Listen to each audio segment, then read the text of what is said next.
What's up, everyone? It's me, your boy Ryan Flowers, aka Clutch Sports Talk in the house, man. Had a brain fart there for a second, but welcome and happy Wednesday to you guys, man. I got a jam-packed show, all NBA today. First, I want to talk about Jayson Tatum dropping a 50 bomb on the Washington Wizards. I did not think the Wizards were going to lose like that. I had the Wizards winning with Bradley Beal and Westbrook, but I was wrong. Another team I was wrong about was the Charlotte Hornets, man. They really did not come through for me like I predicted on Monday. What does the future have in store for them, a young team like that? Also, I want to talk about Monty Williams. He was voted by his fellow peers, other coaches around the NBA as the coach of the year for 2021. So I have some thoughts I want to shed some light on there as well. And finally, I want to talk about the Lakers and Warriors play-in game tonight. This is the one that we've all been waiting. The other ones were just appetizers. This is the feast. This is LeBron, AD, Steph Curry, bunch of star power. Battle of California per se. But other than that, man, we got a great show in store for you guys today. We'll be streaming live right now on YouTube, Facebook, Instagram, and Twitter. You guys know what it is. But hey, let's get this show rolling. Hey, like I said, let's get it rolling. What else should I say? I'm doing too much.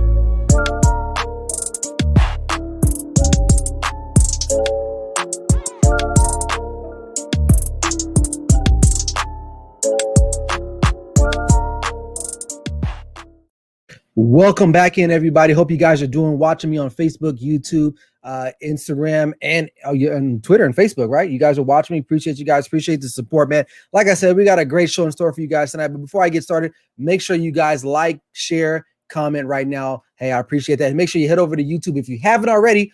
Subscribe to my YouTube channel. I'm at 100 right now. I want to keep that number going up, man, but I need your help. Make sure you get the word out on the street that Clutch Sports Talk Live is legit and we're here to stay. But other than that, you got my social media stuff scrolling down there below with my favorite color in green, money green. But without further ado, man, let's get straight into the show. So on Monday night, let's rewind a little bit. Monday night, I predicted that the Washington Wizards would beat Boston Celtics in the play-in game.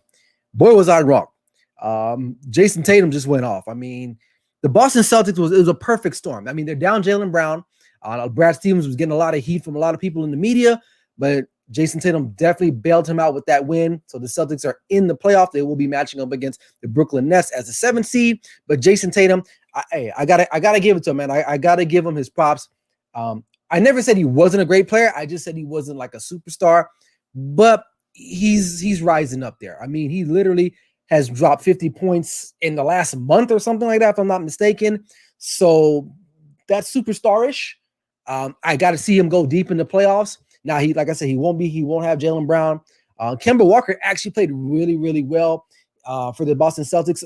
We haven't seen him play like that well in quite some time. So that's why I didn't have the Celtics winning. I don't think the Celtics are going to win the series against Brooklyn, but I think they might push them a little bit. But I think in the end, it's too much star power. Go over there in Brooklyn with James Harden. If he finally comes back and plays KD, Kyrie Irving, I think it's just too much, for the Boston Celtics to get over. But Jayson Tatum definitely impressed me. And the one thing about him is that he scored the 50 points in so many different ways.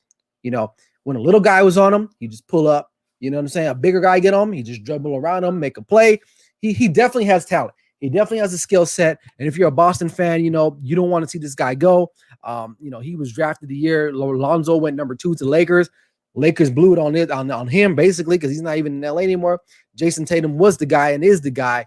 So mad props to him, man. So I was wrong. I mean, hey, when you do what I do, you put yourself out there, man, you're gonna be wrong. All right. And that's just what it is. Nothing is certain in this life other than death and taxes. Right. So for those who pay your taxes. Right. So, but anyway, Jayson Tatum, that 50 piece, man, it was something to see. I mean, he was getting from all over the court. And so, like I said, I don't think the Boston Celtics really have what it takes to compete for an NBA championship. Danny Ainge, to me, he hasn't done a terrible job, but they're definitely that team that just can't get over the hump. They're solid. They're in the playoffs consistently. They have drafted really well the last couple of years, but free agency is where they just kind of miss on, which I kind of spoke to a little bit on Monday night. But Danny Ainge, to me, is not a bad GM. I think he's not a risk taker. He's not a risk taker, and he's not willing to go out and get those real big fish to help support his other guys. But who knows? Maybe Jayson Tatum will turn into that elite superstar that they need to get them over the hump.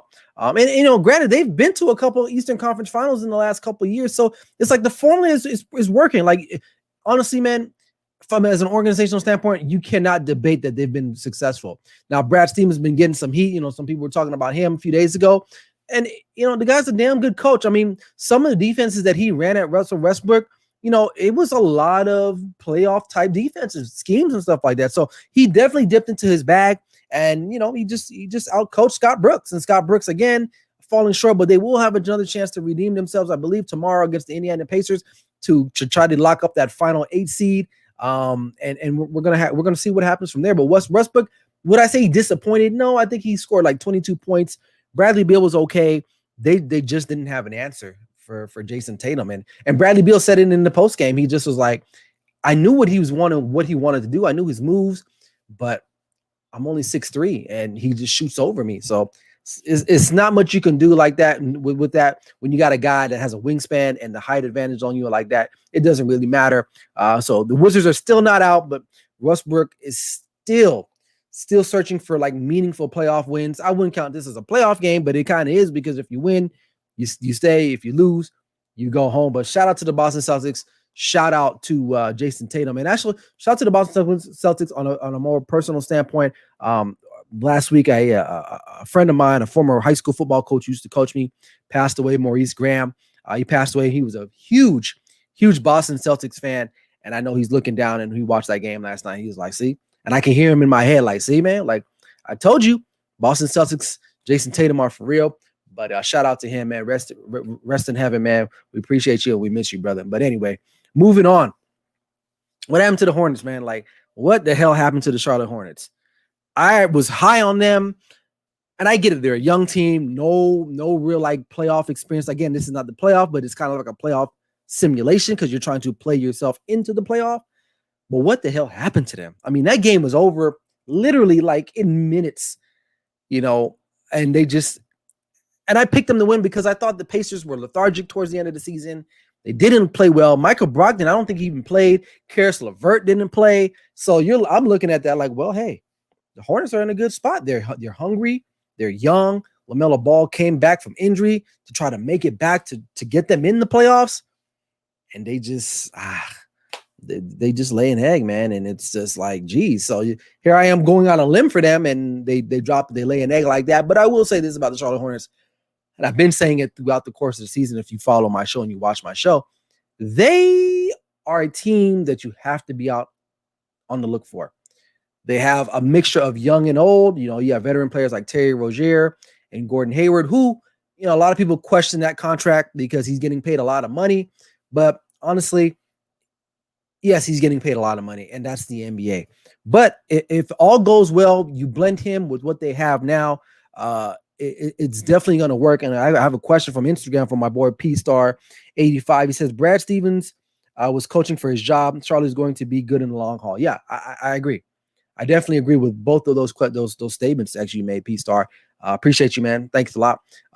But yeah, back to the Hornets. Yeah, LaMelo Ball is he's everything that we thought Lonzo would be. And I've been well documented saying that. Bridges, this dude, I love this guy. This guy is a dunker. He can still shoot a little bit. He's still young. PJ Washington, they have a nice young nucleus. Maybe they need to go out and get another veteran. They have no post game. I will say that. Bismack Biyombo, whatever his name is, he's not a post player. He's more of like a rim protector, if that. You're not getting anything from the post from any of those other guys that they have on this team. So they need to probably go out and get someone. And I get it. The game is played on the wings, but every now and then you got to throw it into the big man. You got to throw it down to the paint. You got to keep defenses honest, and they don't really have that at this point. But I think as time will tell, the Hornets are going to be a team you're going to want to look out for, man. They're young. They're definitely exciting with LaMelo Ball and Bridges playing. Those two have a really good chemistry on the court, man. But I was disappointed that they lost because I did really want to see them play in the playoff from a selfish standpoint. Now, if they won, they probably would have I forgot what seed they would have got because I don't even get this playing thing. But I think if they would have won, they would have been in. Correct me if I'm wrong. But just to see them get in would have been nice. But I still think they have the building blocks to win there. They definitely have a lot of talent on that team. And, you know, they're coming out of the, I believe the Charlotte Hornets, are they in the West? Let me know if I'm right or wrong. I believe they're out of the West. Oh, no, they're in the East, excuse me, because they were playing the Pacers. So the East really is not that difficult. So you got teams that are below 500 that are vying to make the playoffs. So they definitely can easily slide up in there and give themselves a really, really, really good chance of becoming one of those top 4 or 5 teams in the NBA in the East. But the future is bright for Charlotte. So Charlotte fans, such as myself, you know, don't be too disappointed. You know, really, they had a lot go against them this year. You know, Gordon Hayward missed a lot of time as usual, and that's just something that they have to kind of keep their eye on, because this guy misses a lot of games, dating back to his Boston days. And then LaMelo Ball missed some about a month or so. So, you know, they didn't get some of their best players to play a lot. So maybe that affected them towards the end. And maybe, who knows, maybe if they had all those guys together healthy, they probably are not even playing in this play-in tournament. They're probably already solidified themselves in the playoff, and they're moving forward. But like I said, you know, the Charlotte Hornets are I wouldn't say they're back. You know, I mean, don't get me wrong. Those Hornets teams back in the day were like Muggsy Bogues, Larry Johnson, what's his name? Alonzo Mourning, guys like that. I mean, Glenn Rice, those teams, even Jamal Mashburn, those teams, those are some good Hornets teams. Not saying they're that good yet, but they definitely are a team, an up and coming team that you want to keep your eye on, just because they're exciting to watch. Other than watching LeBron and maybe Westbrook, I don't really like watching KD. And it's not because I hate on KD. I just don't really care too much for his game like that. But I really love watching LaMelo Ball play. It looks fun. It's elusive.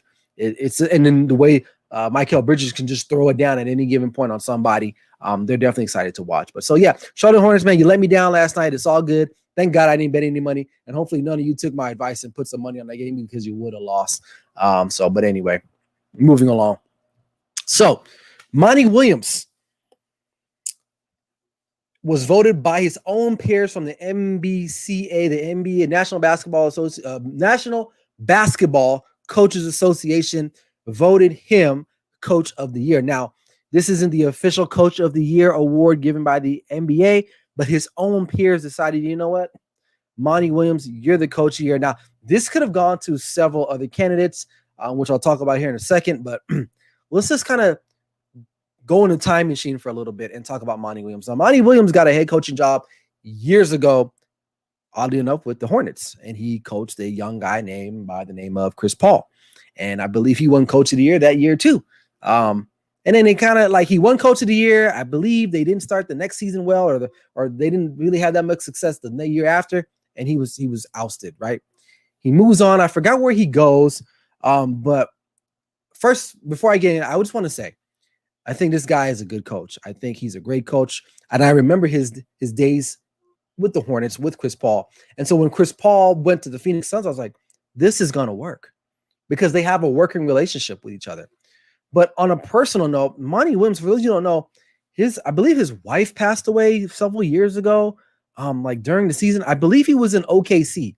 I think he was on Scott Brooks's coaching staff then, and correct me if I'm wrong, but I know for a fact his wife passed away. Tragic, just tragic. I mean, just imagine losing someone you love dearly just like that. And he had to overcome that, and he still was able to come out, coach, do his thing, and persevere. And to see him get a gig in Phoenix, which you know, a lot of us were high on Phoenix, especially at the end of last year with the bubble, the way they finished 8-0. They just barely missed the play-in game. And then when they added Chris Paul, a lot of people were like, they're going to be good. I didn't think they're going to be second seed good. And I mean, at times they were competing for the first seeded team, right? And yeah, P-Star, he was an assistant coach for OKC, right? So I remember that. But for him to go out and resurrect the Phoenix Suns, because let's just be real, the Phoenix Suns have not been relevant since Steve Nash, Amari Stoudemire days. Okay, what's his name? Sean Marion. And even before that, you know, you had those Barkley teams. So the Phoenix Suns have really just kind of been sitting in the desert. No one really cares. And so when they got Chris Paul, I was like, dude, and I remember telling someone, they're going to be one of the top 4 teams in the NBA. In the West. Hell, they're one of the best teams in the NBA right now. Now, I still think that the Cinderella, dropping of the shoe. That's going to drop here shortly. I'm not sure if they have what it takes to kind of compete for that for a NBA championship, but I will say I'm really happy for Monty Williams. Basically, that's what I'm saying. Considering what all he's been through, a guy like this deserves this award. Now, hopefully, maybe he'll get the NBA award for Coach of the Year. But to be voted by your own peers, guys that you coach against, you compete against, are saying, bro, you are the coach that we love, and you're the Coach of the Year, man. And then my boy P-Star, he said, I picked the Suns to make the playoffs with the addition. Yeah, absolutely. So, did Monty Williams benefit of having CP3? Of course, but it was a smart move. And also, I think I forgot the guy's name, but his last name is Jones. He used to play for the Miami Heat. He is the GM there, so he should get some credit as well as making the trade or the deal for signing CP3. I forgot his first name. I know his last name is Jones. I know P-Star. I'll look that up for me here in a second. But I like what they got going on there. Booker is a budding star, ready to just pop. Maybe this is his time. Maybe he'll get into these playoffs. He'll take the next state. He'll take the next level. DeAndre Ayton, another guy who we probably thought he got drafted there. It was like, well, he would just fall in a deep abyss, which is the Phoenix Suns, and we'll never hear from him again. But you get a guy like CP3 who can give him the ball, give him what he needs. James Jones, I think that's the name of the guy, the GM. James Jones used to play for the Miami Heat during their runs there with LeBron. So he's the GM there. But man, Monty Williams. But the other guys who I think that might possibly get the award from the NBA, Tom Thibodeau and Quinn Snyder. Now, what Tom Thibodeau has been able to do with New York, because let's be real, the Knicks have just been terrible the last couple of years. Ownership is horrible. No one wants to play there really. But yet they still managed to lock up the 4th seed. And this is good for the NBA. Anytime the Knicks are involved, it's good for the NBA. And what do I mean by that? It's like when you watch other sports. It's like certain teams just need to be successful for the league to feel better. You ever go to a party or you go out in public and you see someone that you get along with or someone that you like, and it just feels better. The party feels better. The food tastes better. The drinks taste better. That's kind of like the same thing with sports. When the Knicks are involved, when the Knicks are competitive, it feels better for the NBA. It's even in baseball, like when the Dodgers won the World Series, I felt like that was good for baseball. It just feels good when teams like blue blood teams like that are involved in the playoffs. And now we don't know what's going to happen with them in the playoffs, but to see them kind of turn that thing around, he Tom Thibodeau is directly responsible for the success there, because not only is he the coach, he's actually picking the pieces to go on the court there. Signing like Derrick Rose. Derrick Rose to me probably should be not most improved player if that's an award there. Because what Derrick Rose has been able to do there in New York, man, it's just remarkable. And I'm excited to see him. He's not the same guy he once was, but definitely for sure, Derrick Rose can play in the NBA. And Julius Randle, a guy that was picked, in the first round by the Lakers. They moved off from him. He went to Dallas. Not to Dallas. He went to New Orleans, landed in New York. So, Tom Thibodeau definitely doing a great job. Quinn Snyder, the Utah Jazz, man. I mean, I get it. They're the 1 seed. They have the best record in all of the NBA. A lot of people are still doubting them, including myself. I don't know if they have what it takes to win and compete for an NBA championship. But Quinn Snyder obviously should get some type of consideration. Why? Because they have the best record in the league. I mean, simply, out of 72 games, they have the best record. And and this is something that he's been doing since he's been there. They've made the playoffs in majority of the times since he's been there. So he definitely should get some consideration there as well. So, obviously Monty Williams, Tom Thibodeau, and for sure Quinn Snyder, those are the top 3 for me. So either one, whoever gets it throughout the NBA. Now I know, Monty Williams, this is just the Coaches Association voting on it. But if any one of those 3 guys wins it, I'm okay with it. It's just one of those races where it's like it's too close to call, and you can justify each of them for why they should probably get that award. So shout out to Monty Williams. Shout out to the Phoenix Suns, because you know what? They're not that far from me. They're about 4.5 hours away down the road from me. They need something. They definitely needed some success, especially in the long run, because they haven't had some in quite some time as an organization. So, but yeah. So I'll kind of be rooting for them now. If they play the Lakers, then I'm not rooting for them. But hopefully, we'll see. We'll see what happens. They better hope the Lakers lose tonight. That way they don't see them in the first round, because if they do catch them, Lakers are going to beat them. So, but anyway, last topic for tonight, and this is the big one. This is the one we all been waiting for. Lakers Warriors play-in game tonight. Like I've been documenting saying I am not a fan of the play-in. Why? Because I feel like the matches are it really doesn't have that much star power. But this one for sure, it definitely has the star power that we need. You got LeBron, you got the chef back there, Steph Curry, and you got AD, the brow. What else do you need? They're playing in LA, they're playing downtown, they're playing in the Staples Center, the dojo of LA basketball. Yes, the dojo of LA basketball, the dojo of championships, 17 championships and counting. This is honestly, if we had more playing games like this with this many amount of storylines surrounding it, then I'd probably be a little bit more excited. But this is the one I'm excited for, and I can't wait to watch when I get home later on this evening. The Lakers are definitely, they're coming in hot. I would say they won their last 5 games. Steph Curry has also been on a tear as well. The Warriors have actually been playing really well together as a unit. Draymond Green has been stepping up, but Steph Curry, I mean, literally, he racked up the scoring title, so he definitely is in a position right now to do his thing and maybe possibly take out the Lakers tonight. So I'll start with the Warriors' keys tonight for their success and victory.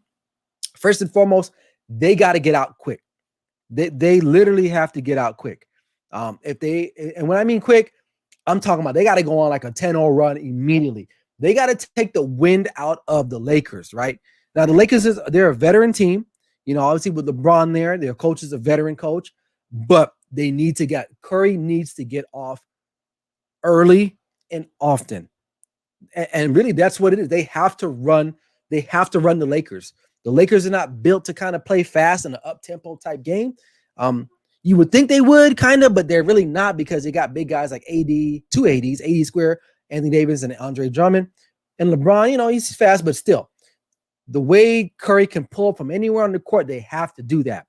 And first and foremost, on the other side, they're going to have to figure out a way to control the paint. Now, James Wiseman is out. They really don't have another post presence like that in the paint.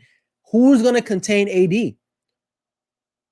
Who's going to be boxing out Andre Drummond? Because offensive rebounds might be crucial in this type of game, especially for the Lakers, but especially more so for the Golden State Warriors. Who's going to be cleaning the glass? So it's very important that the Warriors, figure out a way to clog the paint, number one, and not allow the Lakers to go off, especially with LeBron dribble penetration. And also Dennis Schroeder. Dennis Schroeder has shown the ability when healthy, he can dribble penetrate as well. So the Warriors definitely have to they have to guard the paint extremely well tonight. Draymond Green is going to have to be insane. Now, I'm not saying he's a LeBron stopper, but, he's done his thing. He knows LeBron. They've played each other several times in high stress situations in the NBA Finals. So this is nothing new for Draymond Green. But so for me, the 2 keys of the game for the Golden State Warriors is that Steph has to get off early and often, and they have to find a way to keep the Lakers on the perimeter because the Lakers are not a great 3-point shooting team. They're going to try to get most of their points predominantly in the paint, but with their lack of rim protection, I'm not sure how that's going to work out. But those are the 2 key components for the Warriors to win. Now, we slide over to the Lakers. The Lakers just have to do one thing. Hang their hat on the defensive side of the ball. I think they're the number 1 rated defense in the NBA.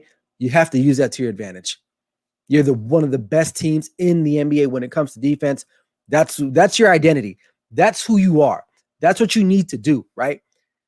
Curry's going to get his, but you can't let Andrew Wiggins go off. You can't let, I forgot, Kelly Oubre is not even playing either. You can't let anybody else go off like that. Curry's going to get his.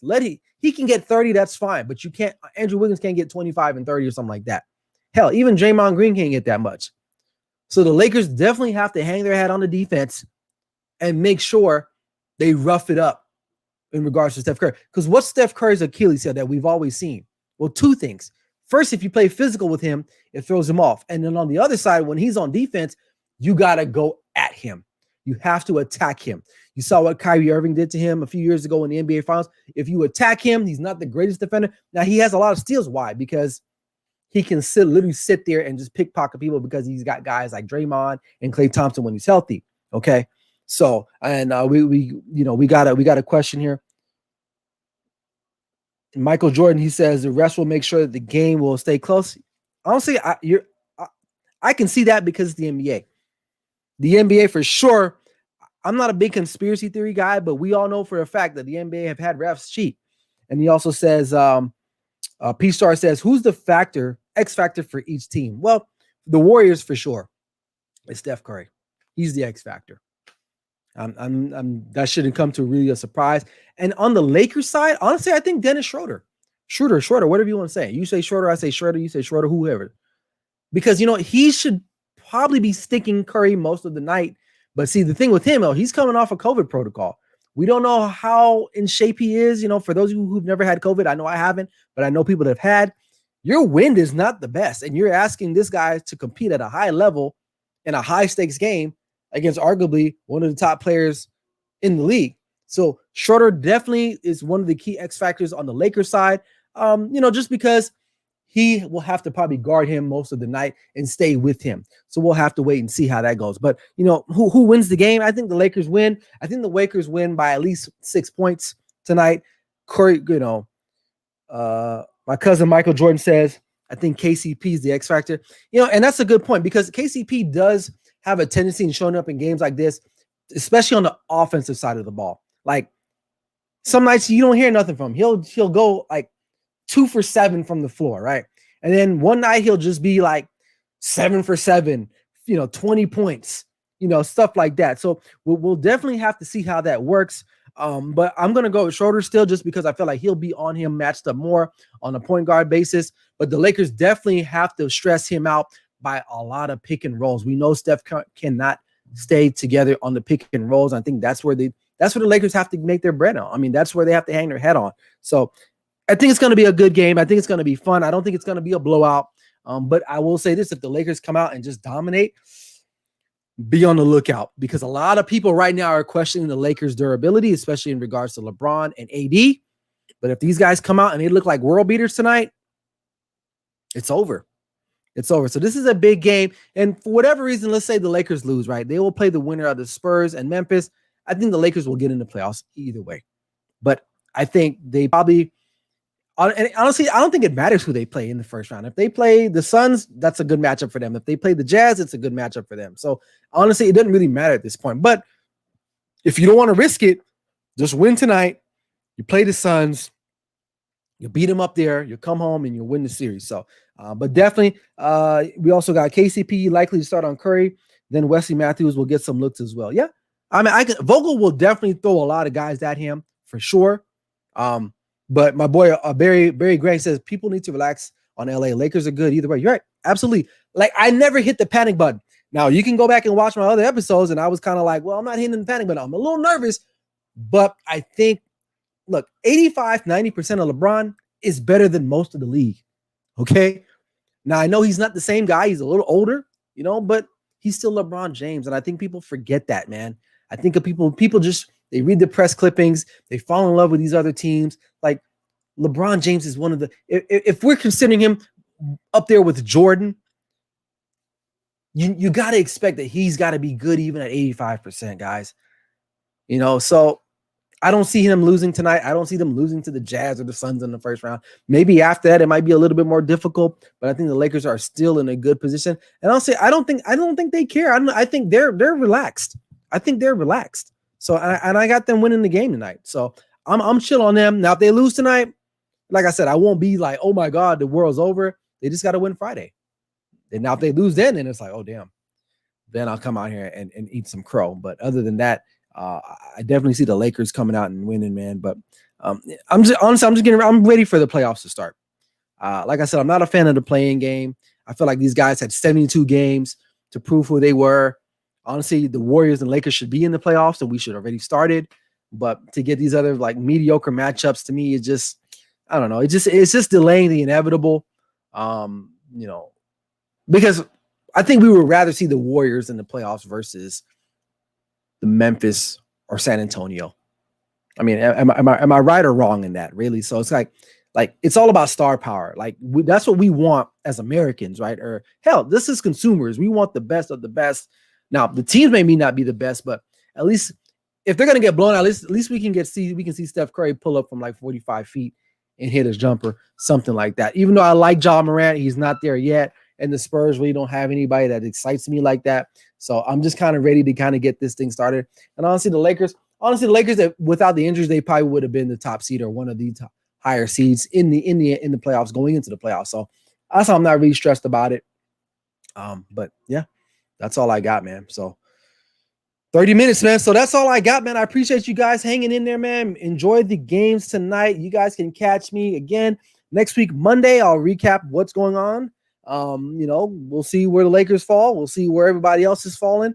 But other than that, make sure you guys, if you haven't already, hit the subscribe button or head over to YouTube right now. You're not doing nothing. If you're watching me, go over there, hit the subscribe button, hit the notifications button, get notified when I go live and do anything else Clutch Sports Talk related. But until then, everybody, I appreciate you guys. This is Clutch Sports Talk Live with me, Ryan Flowers. Never settle till the work is done. Let's get it, dude.